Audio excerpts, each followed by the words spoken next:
My name is Allison Gertz. My friends call me Allie. I live in New York.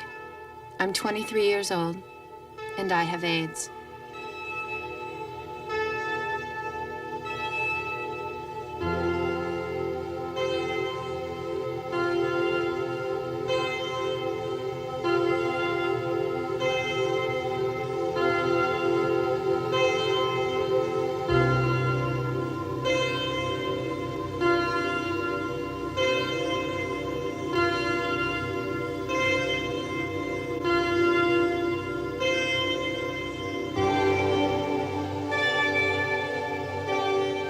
At first, I found it all so unreal.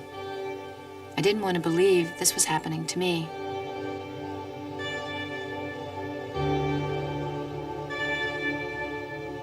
I couldn't see how this illness had found its way to me.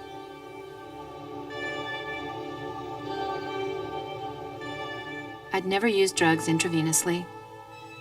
I had long-term relationships. I was not a promiscuous person. And I've never had a blood transfusion.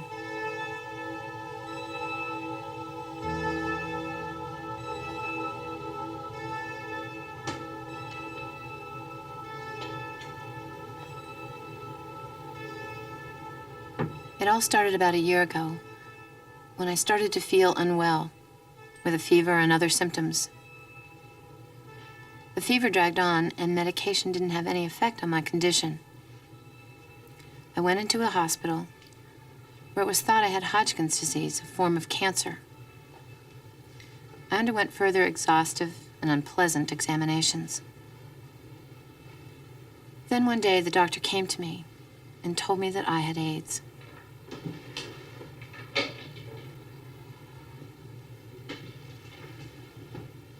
I was angry at the unfairness of life. My illness was traced back to one sexual encounter that I had 7 years ago. I was 16 years old and in love with an older man. This man had since died of AIDS, something that I'd been unaware of all these years. AIDS was not an issue at that time. It had not found its way into the media.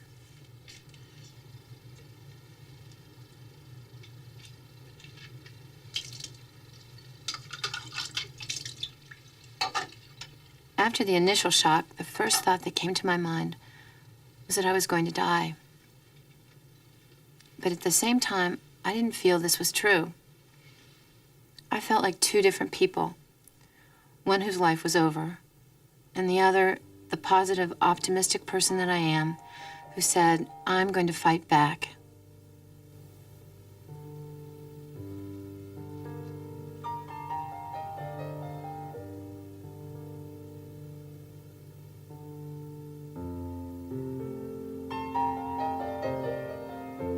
I have an upper middle class background. My parents are a prominent New York family. I'm an only child. My illness was an enormous shock to my parents. They heard the word AIDS and death came to mind.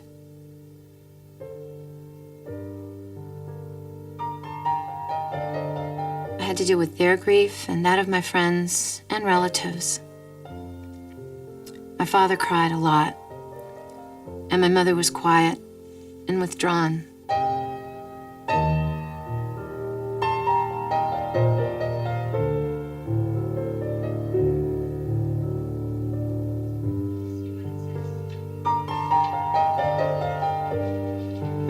My parents live a block away.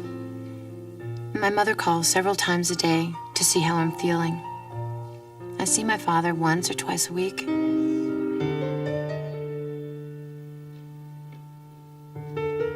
My parents thought this disease could only happen to someone else's child. My father thought the statistics on AIDS had always been magnified in order to get more research money. Now, Mom and Dad are helping to raise money for research to fight against the disease. We discuss a lot, but don't waste our time arguing. Time through my illness has become precious.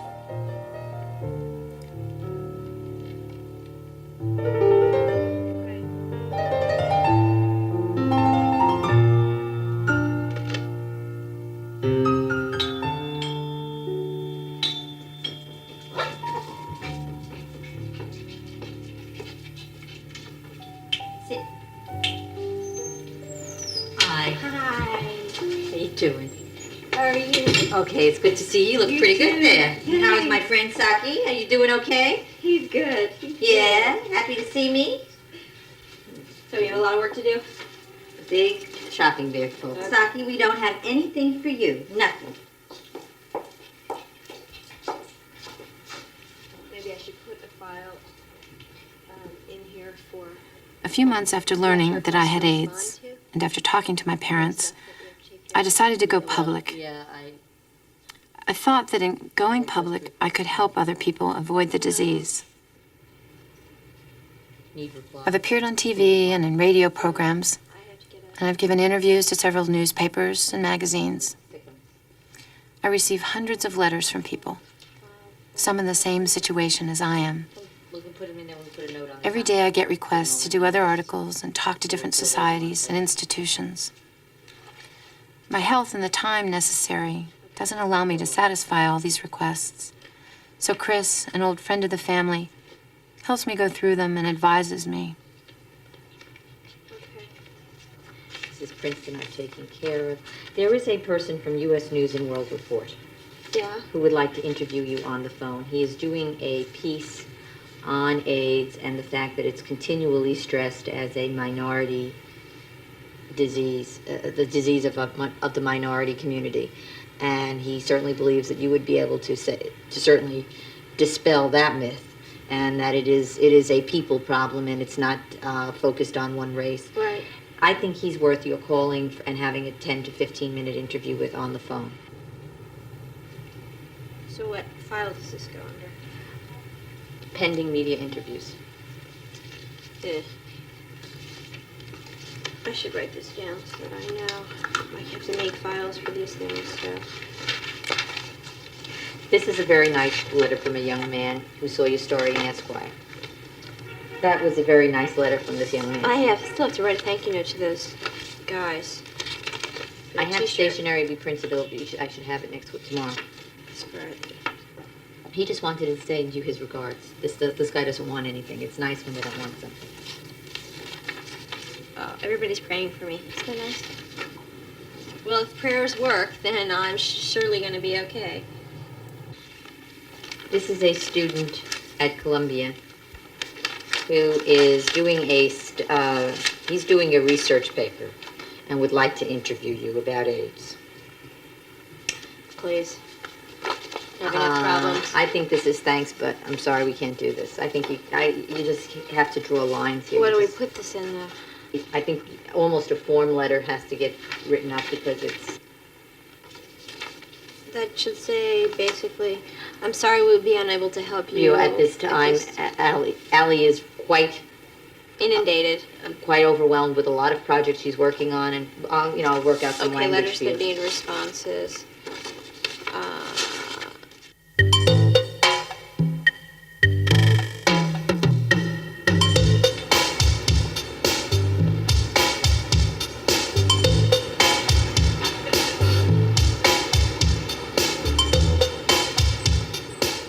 I'm worried that because of my illness, I may not be able to do all the things I want to.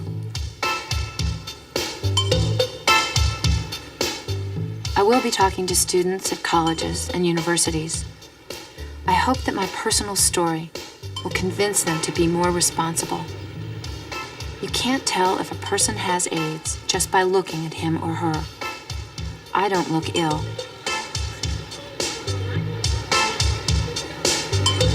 I've made a public service radio spot to try to get this message across to young people.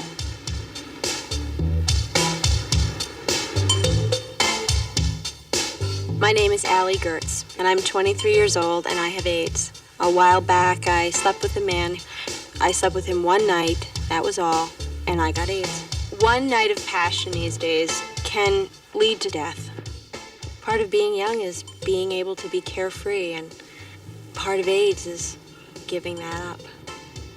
You have to take precautions. You have to use condoms. You have to be careful of who you're sleeping with. You have to think more carefully about what you're doing and when you're doing it. How do you know the person you're sleeping with doesn't carry this deadly disease? If that person only slept with one other person, how many people did that one other person sleep with? Nobody is immune to this disease. Nobody. It's a disease that hits us all.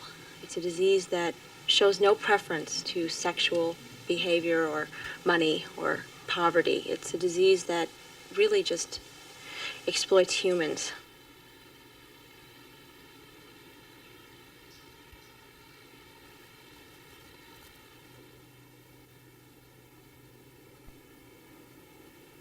Every day I take different sorts of medication to help me deal with my illness. I have frequent medical checkups to see if my blood count is at the right level.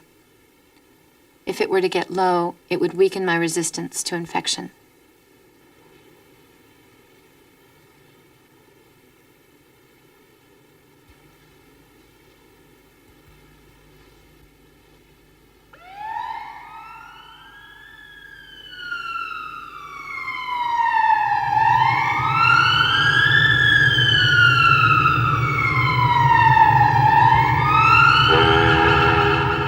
There are moments when you are angry, very angry, that this illness has happened. There are things that are missing in my life, and things that upset me. Sometimes I need a moment where I can be alone and perhaps shed tears and give vent to my emotions.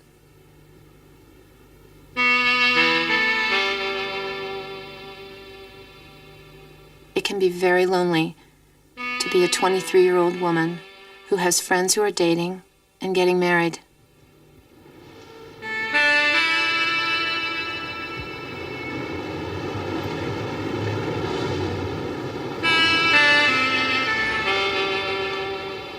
There are times when you can't sleep and when you don't want to wake up in the morning.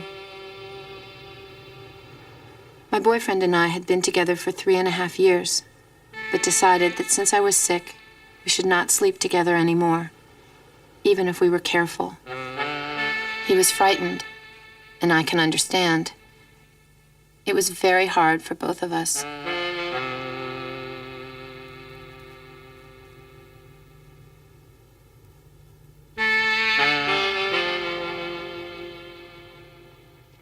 I try to keep myself busy so I don't have time to think about these things.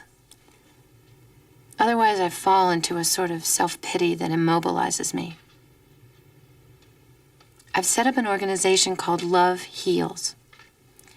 I decided that this was to be my vocation in life, to help people who are sick and don't have as much support as I do. Another reason I set up Love Heals was for public awareness. People have a lot of misconceptions about how AIDS is spread. I tell them you can't be infected from knives and forks and casual kissing, nor from toilet seats, public transport, sneezing and shaking hands, or any casual contacts.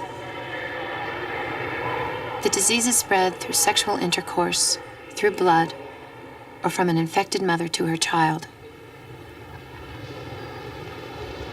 People have this irrational fear of being infected with AIDS through social contacts. There are many people with AIDS who are alone and afraid of dying, and no one will touch them or hold them out of fear.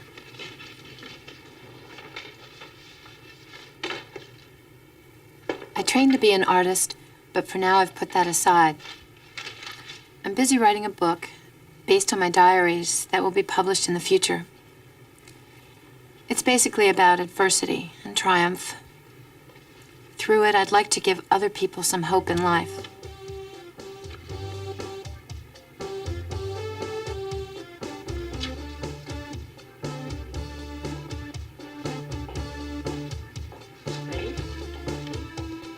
Yeah. Most of the friends I had before my illness have stayed my friends. This is your program, show.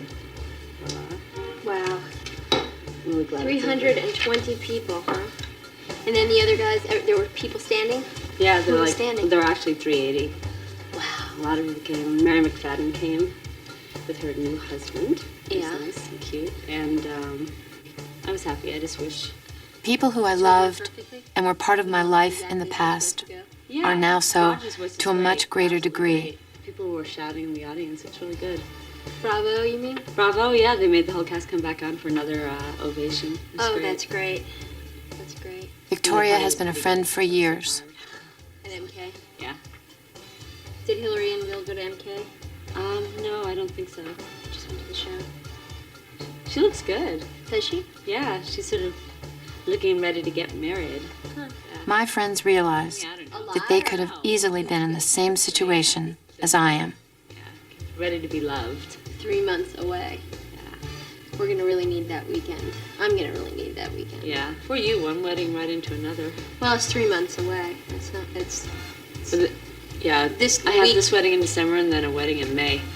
I want to find a boyfriend. I hate all this stuff. It's really Who's getting married in obnoxious. May? My friend Rosie in Bermuda. The In other one Bermuda. is- Oh, right. You told me about that. Both. It'll be of them very in different. Bermuda. This will be That is sleeping on the beach. This will be really a budget wedding. A hippie wedding. Yeah, How many yeah. people? She wants to have like a chocolate and My friends have become more cautious in their own sexual activities since learning of my illness. Everybody's for it. I mean, that'll be funny. It'll be Right. so different than Hillary's. Yeah, this is gonna be a real blowout wedding.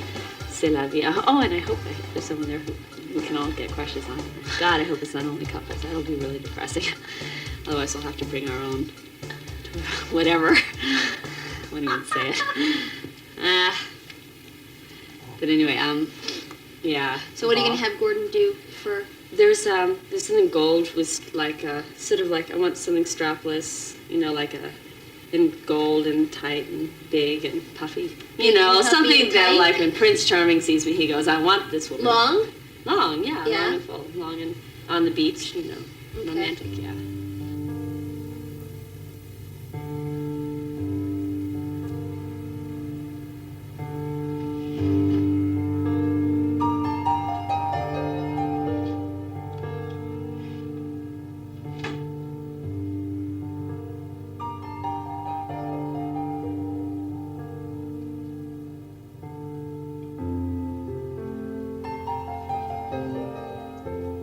We all have to die sometime. But I don't plan on dying in the near future.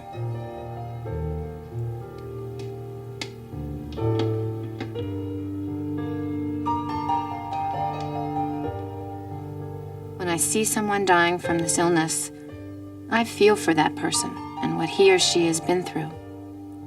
I don't think it could be me or I'm next.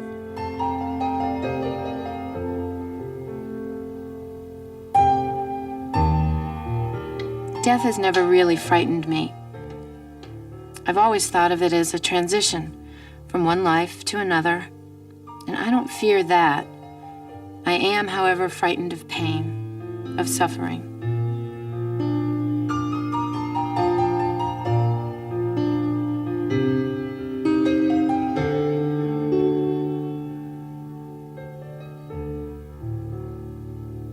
I have a friend who's getting married. I'm going to be maid of honor. And I'd like to look my best.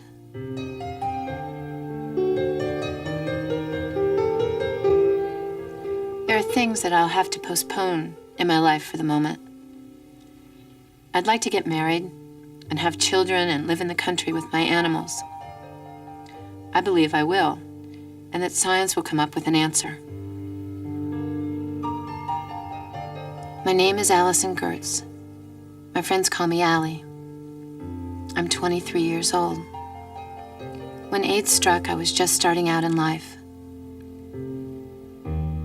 I live in New York, but I realize that all over the world, people with AIDS need to be loved and cared for.